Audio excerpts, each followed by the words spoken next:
ধ্রুব পাপার রাতে ঘুম আসে না, আমাদের আজকে প্রায় 2:30টারও বেশি পর্যন্ত জাগিয়ে রেখেছে।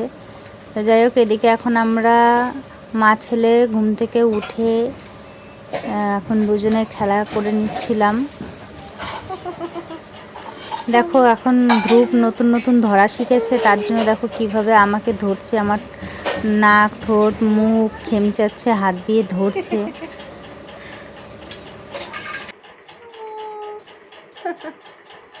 ব্যথা লাগে না, লাগে না?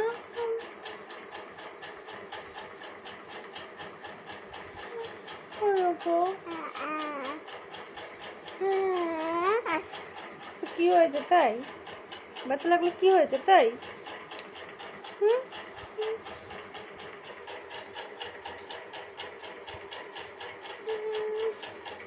তারপরে বিকেলে আমরা চলে গেছি ছাদে একটু ঘুরো ঘুরো করতে।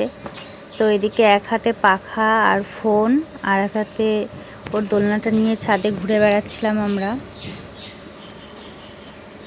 ঘুম পাড়ানোর বৃথা চেষ্টা। এখন বাজে রাত 1:30।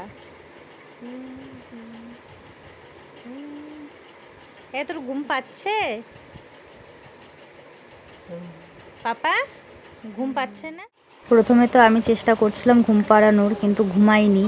তারপরে ওর বাবা ওকে অনেকটা টাইম ধরেই চেষ্টা করছিল ঘুম পাড়ানোর, কিন্তু ওর বাবাকে ঘুম পাড়াচ্ছে চুল ধরে আর এক পা দিয়ে লাথি মেরে। তো ওর বাবাও পারলো না। তো ফাইনালি এখন রাত 2:30টার সময় ঘুমালো বাবু মশাই। তো এদিকে আমরা ডিম লাইট জ্বালিয়েই রাতেবেলা রাখি, কারণ ও না হলে ভয় পায়।